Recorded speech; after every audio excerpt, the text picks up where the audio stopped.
Cricket টুর্নামেন্টে জয়ের আনন্দে ছেলে আমাকে বিয়ের প্রস্তাব দিল। আমি স্তব্ধ হয়ে গেলাম যখন ছেলের সাবির পাশের শহরে ক্রিকেট টুর্নামেন্ট খেলতে গিয়েছিল। আমিও গিয়েছিলাম দেখতে। ম্যাচ শেষে সে রান করে এলো আমার কাছে। কিন্তু হোটেলে ফিরে যা হলো তাতে আমার পায়ের নিচে থেকে মাটি সরে গেল। সাবির খুব ভালো খেলেছিল। অর্ধশতক করেছে। আমি গর্বিত মায়ের মতো স্টেডিয়ামে দাঁড়িয়ে হাততালি দিচ্ছিলাম। ম্যাচ শেষে সে সোজা দৌড়ে এলো আমার কাছে। মা, দেখলে? আমি অর্ধশতক করেছি, সাবির উত্তেজিত কণ্ঠে বলল। আমি পানির বোতল দিলাম। সে গ্রীষ্মের তাপে ঘেমে ভিজে গিয়েছিল। সবাই হাততালি দিচ্ছিল তার চারপাশে। ফটোগ্রাফাররা ছবি তুলছিল। হঠাৎ সাবির আমাকে জড়িয়ে ধরল সবার সামনে। চারিদিকে ক্যামেরার ফ্ল্যাশ। আমি একটু অবাক হলেও লজ্জিত হইনি। একজন মা হিসেবে আমার ছেলের এই সাফল্যে আমিও অংশীদার। ম্যাচ শেষে আমরা হোটেলে ফিরলাম। সাবির এখনও উত্তেজিত। মা, তুমি আমার জন্য খুব ভাগ্যের প্রতীক, সে হাসি মুখে বলল। যখনই তুমি আমার ম্যাচ দেখতে আসো আমি জিতে যাই গু। আমি হাসলাম। এসব ছেলেদের ছোট্ট কুসংস্কার। মা, সাবির হঠাৎ গম্ভীর হয়ে গেল। আজ সবার সামনে তোমাকে জড়িয়ে ধরার অনুভূতি অসাধারণ ছিল। আমারও, আমি বললাম। আমি গর্বিত তোমাকে নিয়ে গি। মা, আমি তোমাকে ভালোবাসি, সে হঠাৎ বলে উঠল। আমিও তোমাকে ভালোবাসি বাবা, আমি হাসি মুখে বললাম। না মা, সাবির মাথা নাড়ল। শুধু মা হিসেবে নয়, আমি তোমাকে আমার জীবনসঙ্গিনী হিসেবে ভালোবাসি গু। আমার মুখের হাসি মিলিয়ে গেল। সাবির কি বলছে?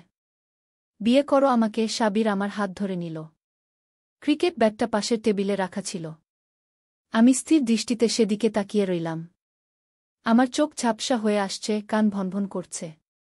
সাবির কি আমাকে বিয়ের প্রস্তাব দিচ্ছে? সাবির, আমি হাত ছাড়িয়ে নিলাম। কি বলছো তুমি? আমি তোমাকে ভালোবাসি মা। সাবির আবার আমার হাত ধরার চেষ্টা করল। আজ সবার সামনে তোমাকে জড়িয়ে ধরে আমি অন্য অনুভূতি পেয়েছি।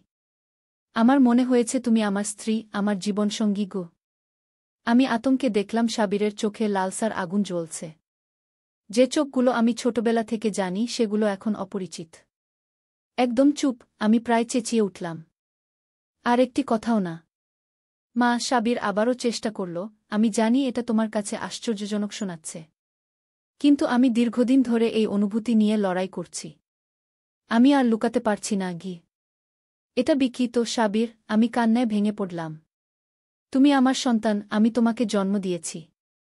আমি জানি মা। সাবির আমার দিকে আরও এগিয়ে এলো। কিন্তু আমি তোমাকে শুধু মা হিসেবে দেখি না। আমি তোমাকে দেখি একজন নারী হিসেবে, যাকে আমি পেতে চাই। এই গল্পটি সম্পূর্ণ শুনলে আপনাদের পানি অটোমেটিক বের হয়ে যাবে, সো যত দ্রুত সম্ভব হাতের কাছে টিস্যু নিয়ে বসে পড়ো। বিছানার চাদর যেন নষ্ট না হয় সেটা সম্পূর্ণ খেয়াল রাখার অনুরোধ জানিয়ে গল্পটি এখন শুরু করব। তার আগে সর্বশেষ অনুরোধ, দয়া করে এমন পানি বের করার গল্প নিয়মিত শুনতে আমাদের চ্যানেলটি সকলেই সাবস্ক্রাইব করুন। ধন্যবাদ। হ্যালো বন্ধুরা, আমার নাম অঞ্জলি সেন। আমার বয়স ৪২ বছর। আমার স্বামীর নাম দেবাশিস সেন, বয়স ৪৫ বছর। আমাদের ২ সন্তান, তন্ময় আর মিতালি। তন্ময় ১৯ বছর বয়সী, কলেজে পড়ে। মিতালি ১২ বছর বয়সী, স্কুলে যায়। আজ আমি তোমাদের একটি অবিশ্বাস্য ঘটনার কথা বলবো। এমন একটি ঘটনা যা আমার জীবনকে চিরতরে বদলে দিয়েছে। প্রথমে মনে হবে এটা একটি পারিবারিক সমস্যার গল্প, কিন্তু আসলে এটি এক অজানা রহস্যের দিকে আমাদের নিয়ে যাবে। গত বছরের কথা। তন্ময় কলেজে ভর্তি হয়েছে। সেদিন সকালে আমি রান্নাঘরে ব্যস্ত ছিলাম। হঠাৎ তন্ময়ের ঘর থেকে একটা অদ্ভুত শব্দ শুনতে পেলাম। মনে হলো কেউ যেন কথা বলছে, কিন্তু তন্ময় একা ঘরে। আমি চুপচাপ তার ঘরের দরজার কাছে গেলাম। আমি বুঝতে পারছি না কিভাবে এটা সম্ভব। তন্ময়ের কণ্ঠস্বর কাঁপছিল। তুমি কে? কেন আমার সাথে যোগাযোগ করছ? আমি দরজায় টোকা দিলাম। কে ওখানে? তন্ময় চমকে উঠল। আমি মা, আমি বললাম। কার সাথে কথা বলছিস তন্ময়? দরজা খুলতেই দেখি তন্ময় একা দাঁড়িয়ে আছে। তার মুখ ফ্যাকাশে, চোখ ডাগর। দেখে মনে হচ্ছিল ভূত দেখেছে। কিছু না মা, সে জবাব দিল। নিজের সাথেই কথা বলছিলাম। তন্ময়, আমি সব শুনেছি, আমি বললাম। তুমি কারো সাথে কথা বলছিলে? তন্ময় একটু ইতস্তত করল। তারপর সে আমাকে তার ল্যাপটপের দিকে ইশারা করল। স্ক্রিনে একটি অদ্ভুত আলোর বল দেখা যাচ্ছিল। আমি ধাক্কা খেয়ে পিছিয়ে গেলাম। এটা কি? আমি জিজ্ঞেস করলাম। মা, গত 1 সপ্তাহ ধরে এই আলোর বল আমার সাথে যোগাযোগ করছে, তন্ময় বলল। প্রথমে আমি ভেবেছিলাম এটা কোনো প্রোগ্রামিং বাগ বা ভাইরাস। কিন্তু এটা আসলে কি? আমি উদ্বিগ্ন হয়ে জিজ্ঞেস করলাম। এটা বলছে যে আমাদের বাড়ির নিচে কিছু আছে, তন্ময় ধীরে ধীরে বলল। একটা অন্য জগতের প্রবেশদ্বার। আমি হেসে ফেললাম। তন্ময়, তুমি বেশি সায়েন্স ফিকশন দেখছ। কিন্তু তন্ময় গম্ভীর থাকল। মা, আমি জানি এটা পাগলামি শোনাচ্ছে। কিন্তু আমি গত 3 দিন ধরে বাড়ির ভিত্তি পর্যবেক্ষণ করছি। সেখানে অদ্ভুত কম্পন অনুভব করা যায়।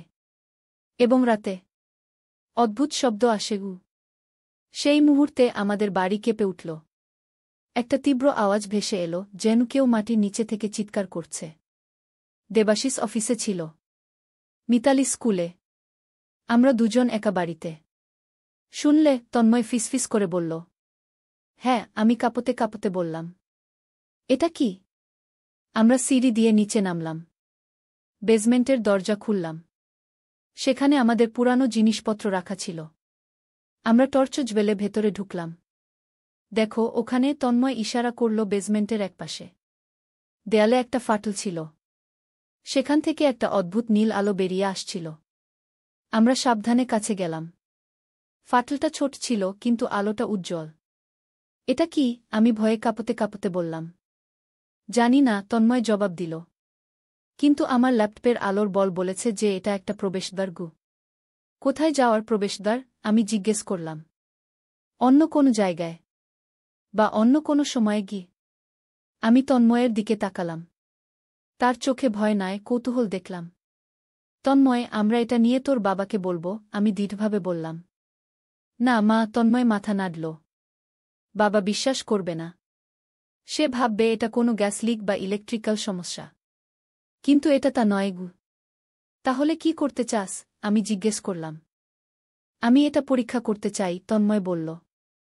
দেখতে চাই এটা আসলে কি। আমি তাকে ধমক দিলাম। পাগল হয়েছিস? অজানা কিছুর মধ্যে ঢোকা? না, আমরা এক্ষুনি বাইরে যাচ্ছি এবং পেশাদার কাউকে ডাকছি।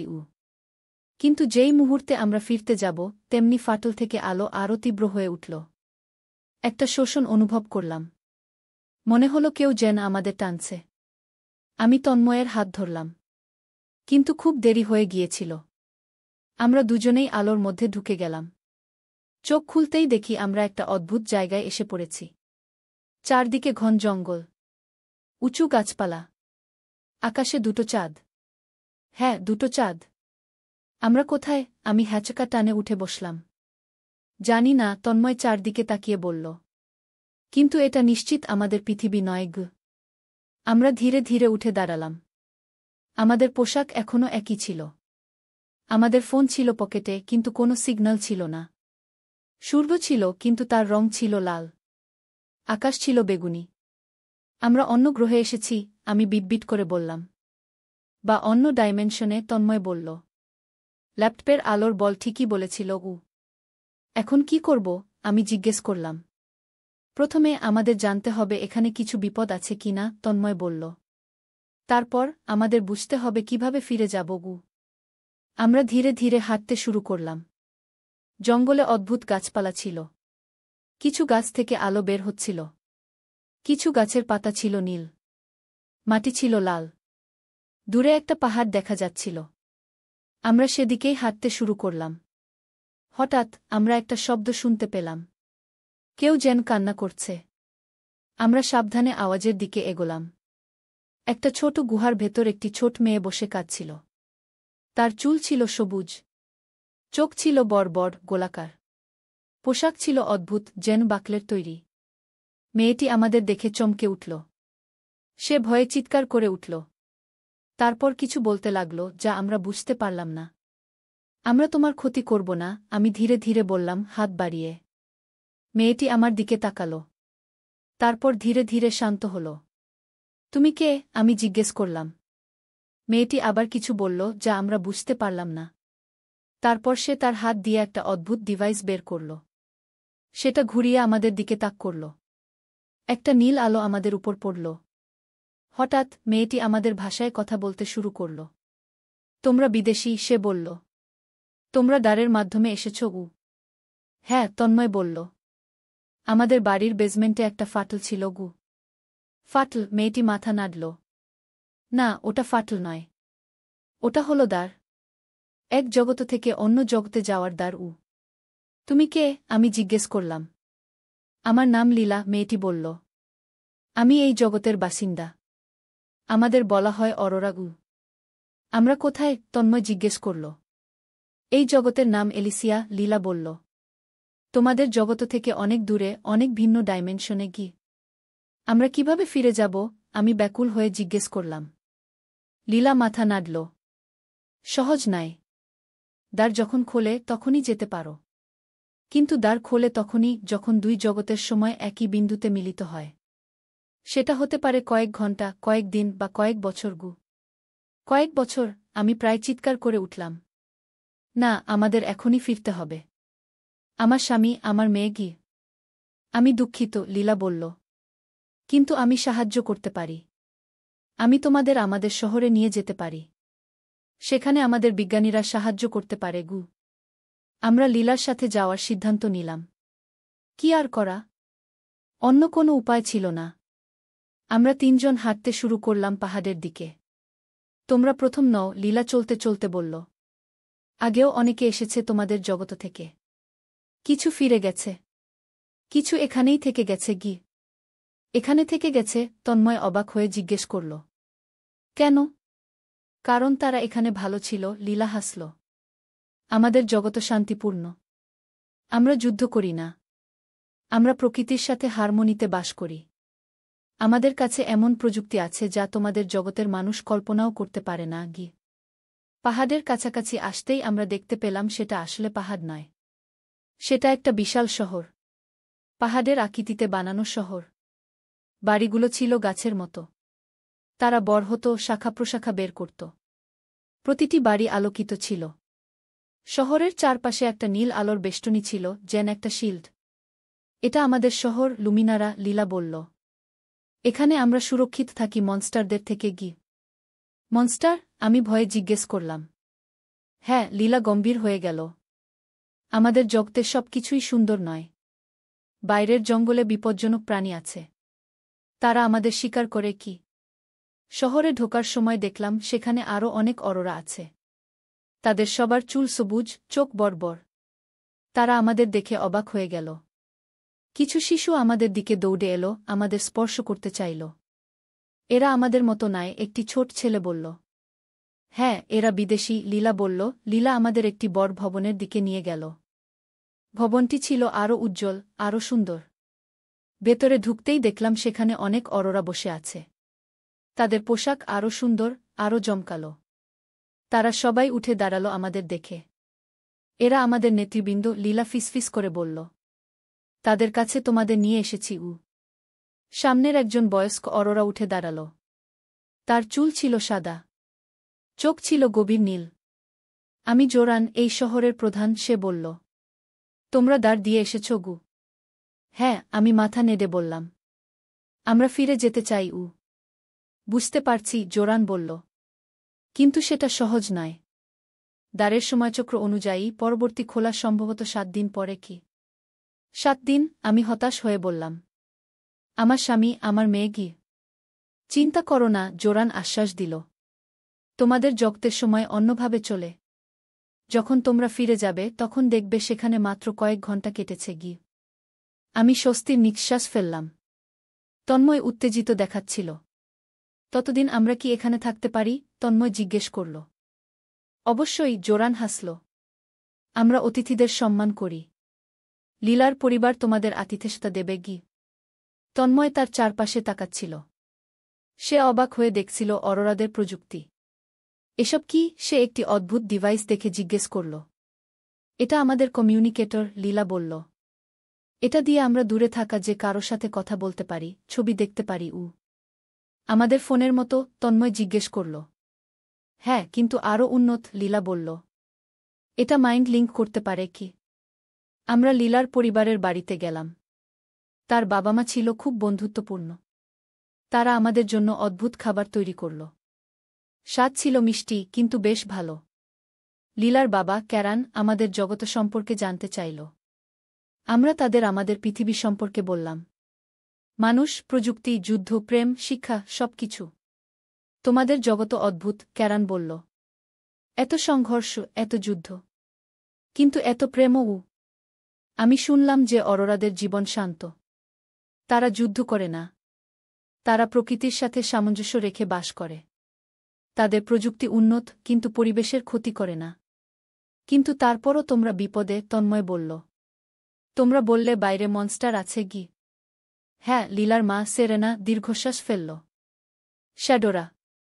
তারা আমাদের বিরোধী জাতি। তারা অন্ধকার ও ধ্বংসে বিশ্বাস করে কি? তারা কেন তোমাদের আক্রমণ করে? আমি জিজ্ঞেস করলাম। আমাদের শক্তির জন্য, সেরেনা বলল। আমরা আলো থেকে শক্তি পাই। তারা অন্ধকার থেকে। তারা আমাদের আলো চুরি করতে চায়। সেদিন রাতে আমরা লীলার বাড়িতে থাকলাম। আমাদের জন্য সুন্দর বিছানা দেওয়া হল। আমি ঘুমোতে গেলাম কিন্তু তন্ময় ঘুমোল না। সে লীলার সাথে বাইরে গেল শহর দেখতে। পরদিন সকালে আমি ঘুম থেকে উঠে দেখি তন্ময় উত্তেজিত। সে লীলার কাছ থেকে অনেক কিছু শিখেছে। মা, এখানকার প্রযুক্তি অবিশ্বাস্য, সে বলল। তারা মনের শক্তি দিয়ে জিনিস চালা। তারা টেলিপ্যাথি ব্যবহার করে কথা বলতে পারে। তারা হঠাৎ একটা জোরে শব্দ হল। বাইরে থেকে সাইরেন বাজতে শুরু করল। কি হচ্ছে? আমি ভয়ে জিজ্ঞেস করলাম। শ্যাডোরা, লীলা ভয়ে বলল। তারা আক্রমণ করছে। আমরা বাইরে ছুটে গেলাম। আকাশে কালো মেঘের মতো কিছু ভেসে আসছিল। শহরের আলোর বেষ্টনী ক্রমশ ম্লান হচ্ছিল। তারা শক্তি শুষে নিচ্ছে, লীলা কাঁপতে কাঁপতে বলল। শিল্ড ভেঙে পড়বে। সবাই দৌড়াচ্ছিল। শিশুরা কাঁদছিল। আমি ভয়ে অস্থির হয়ে উঠলাম। আমরা কি করব? আমি লীলাকে জিজ্ঞেস করলাম। আমাদের ম্যাজিক টাওয়ারে যেতে হবে, লীলা বলল। সেখানে আমাদের রক্ষকরা আছে। আমরা সবাই দৌড়ে মাঝখানের একটা বড় টাওয়ারের দিকে গেলাম। সেখানে অনেক অরোরা জমা হচ্ছিল। জোরান ও অন্য নেতারা টাওয়ারের উপরে গিয়ে হাত তুলে কিছু বলতে লাগল। টাওয়ার থেকে তীব্র আলো বেরিয়ে আসল। সেই আলো শহরের শিল্ডকে শক্তিশালী করল। কিন্তু শ্যাডোরাদের আক্রমণ তীব্র ছিল। তারা কালো বলের মতো আকাশ থেকে নিচে নামতে লাগল। তাদের চেহারা ছিল অরোরাদের মতোই, কিন্তু তাদের চুল ছিল কালো, চোখ ছিল লাল। এরা আমাদের ভাই, লীলা বিষণ্ণ কণ্ঠে বলল। একসময় আমরা একই জাতি ছিলাম। কিন্তু তারা অন্ধকারের পথ বেছে নিয়েছে। শিল্ড ভেঙে পড়তে শুরু করল এক জায়গায়। কয়েকটা শ্যাডোরা ভেতরে ঢুকে পড়ল। রক্ষীরা তাদের সাথে লড়তে গেল। আমি দেখলাম দুই পক্ষই আলো ও অন্ধকারের শক্তি ব্যবহার করে লড়ছে। আমি ও তন্ময় ভয়ে কাঁপছিলাম। আমরা লীলার পিছনে লুকিয়ে থাকলাম। হঠাৎ একটা শ্যাডোরা আমাদের সামনে এসে পড়ল। সে আমাদের দিকে তাকিয়ে অবাক হয়ে গেল। বিদেশী, সে শিহরিত হয়ে বলল। তোমরা অন্য জগৎ থেকে এসেছ? আমরা উত্তর দেওয়ার আগেই সে আমাদের দিকে হাত বাড়িয়ে দিল। কালো কুয়াশা আমাদের ঘিরে ধরল। আমরা শ্বাস নিতে পারছিলাম না। সাহায্য, আমি চিৎকার করে উঠলাম। লীলা হাত তুলে আলো বের করল। কিন্তু শ্যাডোরার শক্তি বেশি ছিল। সে আমাদের টেনে নিয়ে যাচ্ছিল। হঠাৎ তন্ময় পকেট থেকে তার ফোন বের করল। সে ফ্ল্যাশলাইট চালু করল। শ্যাডোরা চিৎকার করে পিছিয়ে গেল। তন্ময় বুঝতে পারল যে আলো তাদের দুর্বল করে। সে ফ্ল্যাশলাইট জোরে করে শ্যাডোরার দিকে ধরল। শ্যাডোরা দূরে চলে গেল। আমাদের আলো ব্যবহার করতে হবে, তন্ময় চিৎকার করে বলল। আলো তাদের দূরে রাখে। আমি আমার ফোনও বের করলাম। দুজন মিলে আমরা আলো ছড়াতে লাগলাম। অন্য অরোরারা আমাদের দেখে উৎসাহিত হল। তারা আরও জোরে আলো বের করতে লাগল। ধীরে ধীরে শ্যাডোরাদের আক্রমণ কমে গেল। অরোরারা একত্রিত হয়ে সম্মিলিত শক্তিতে শিল্ড পুনরায় শক্তিশালী করল। শ্যাডোরারা পিছু হটল। যুদ্ধ শেষে জোরান আমাদের কাছে এল। তোমরা আমাদের সাহায্য করেছ, সে কৃতজ্ঞতার সাথে বলল। তোমাদের প্রযুক্তি আমাদের বাঁচিয়েছে। এটা শুধু একটা ফোন, তন্ময় হাসল। এটা সাধারণ প্রযুক্তি আমাদের জগতে। কিন্তু এখানে এটা অসাধারণ, জোরান বলল। এই যুক্তি আমাদের শ্যাডোরাদের থেকে রক্ষা করতে সাহায্য করবে। সেদিন সন্ধ্যায় অরোরারা আমাদের সম্মানে একটা উৎসব করল। তারা আমাদের বীর বলে ঘোষণা করল। আমরা তাদের সাথে নাচলাম, গান গাইলাম, আনন্দ করলাম। পরের কয়েকদিন আমরা অরোরাদের সংস্কৃতি শিখলাম। তাদের ভাষা, তাদের রীতিনীতি, তাদের বিজ্ঞান। তন্ময় তাদের প্রযুক্তি নিয়ে অনেক কিছু শিখল। আমি তাদের চিকিৎসাবিদ্যা শিখলাম। 7 দিন পরে জোরান আমাদের কাছে এলো। দ্বার খুলছে, সে বলল, তোমরা ফিরে যেতে পারো গো। আমরা খুশি হলাম, কিন্তু একটু দুঃখ হল। এই 7 দিনে আমরা অনেক বন্ধু পেয়েছিলাম। লীলা হয়ে উঠেছিল আমাদের ঘনিষ্ঠ বন্ধু। তোমরা আবার আসবে? লীলা কাঁদতে কাঁদতে বলল। চেষ্টা করব, আমি তাকে জড়িয়ে ধরে বললাম। আমরা তোমাদের কখনো ভুলব না গি। তন্ময় লীলাকে একটা উপহার দিল, তার ফোন। এটা তোমার কাজে আসবে, সে বলল। শ্যাডোরাদের থেকে রক্ষা পেতে গু। জোরান আমাদের একটা ক্রিস্টাল দিল। এটা তোমাদের সাহায্য করবে, সে বলল। এটা দিয়ে তোমরা যে কোনো সময় আমাদের সাথে যোগাযোগ করতে পারবে গি। আমরা বিদায় নিলাম। দ্বারের কাছে গেলাম। এবার সেটা আরেকটি গুহার ভেতর ছিল। একই রকম নীল আলো দেখা যাচ্ছিল। এটা সময়মতো খুলেছে, জোরান বলল। তোমরা এখনই ফিরে যাও। আমরা লীলাকে একবার জড়িয়ে ধরলাম। তারপর দ্বারের মধ্যে প্রবেশ করলাম। চোখ খুলতেই দেখি আমরা আবার আমাদের বেসমেন্টে। ফাটলটা এখন সাধারণ দেয়ালের অংশ। আমার হাতে এখনও ক্রিস্টালটা ছিল। এটাই প্রমাণ যে আমরা সত্যিই অন্য জগতে গিয়েছিলাম। আমরা উপরে উঠে গেলাম। ঘড়ি দেখলাম। মাত্র 2 ঘন্টা কেটেছে। জোরান ঠিকই বলেছিল। দেবাশিস তখনও অফিসে। মিতালি তখনও স্কুলে। আমরা একে অপরের দিকে তাকালাম। কাউকে কি বলা উচিত এই অভিজ্ঞতার কথা? কেউ বিশ্বাস করবে? আমরা সিদ্ধান্ত নিলাম আপাতত এটা আমাদের দুজনের মধ্যেই রাখব। কিন্তু ক্রিস্টালটা, এটা আমাদের জীবন বদলে দেবে। মাস কয়েক কেটে গেল। একদিন রাতে ক্রিস্টাল থেকে একটা আলো বেরিয়ে এলো। আমরা অবাক হয়ে দেখলাম লীলার চেহারা ভেসে উঠেছে সেখানে। আমাদের সাহায্য দরকার, সে বলল। শ্যাডোরারা আবার আক্রমণ করছে, আরও শক্তিশালী হয়ে গি। আমরা পরস্পরের দিকে তাকালাম। কি করা উচিত? আমাদের পরিবার আছে, দায়িত্ব আছে। কিন্তু অরোরারা এখন আমাদের পরিবারেরই অংশ। আমরা আসছি, তন্ময় বলল। কিন্তু এবার আমরা একা আসব না গি। আমি বুঝলাম আমাদের বাড়ির বেসমেন্টে শুধু আমাদের জগতের দ্বার নয়, একটি অসাধারণ অ্যাডভেঞ্চারের শুরু লুকিয়ে আছে। এবং এটা শুধু শুরু। আজ আমি এই কাহিনী শেয়ার করলাম তোমাদের সাথে। যদি কখনো তোমাদের বাড়ির বেসমেন্টে বা পুরানো প্রাচীরে কোনো অদ্ভুত ফাটল দেখো, যেখান থেকে নীল আলো আসে, তাহলে দ্বিতীয়বার ভাববে। সেটা হতে পারে এক অসাধারণ অ্যাডভেঞ্চারের দ্বার। অথবা এক অজানা বিপদের। পরের অংশে আমি বলবো কিভাবে আমরা আমাদের পরিবারের সদস্যদের সাথে আবার এলিসিয়ায় ফিরে গেলাম। সেখানে আমরা কিভাবে শ্যাডোরাদের বিরুদ্ধে যুদ্ধ করলাম এবং কিভাবে আমরা আবিষ্কার করলাম যে আসলে আমাদের 2 জগতের মধ্যে একটা গোপন সম্পর্ক আছে যা হাজার হাজার বছর আগে থেকেই চলে আসছে। ততক্ষণ পর্যন্ত নিজেদের চারপাশে সাবধানে খেয়াল রাখো। কারণ তোমরা কখনোই জানতে পারবে না যে কোন দেয়ালের পেছনে একটি অন্য জগৎ লুকিয়ে আছে তোমার অপেক্ষায়।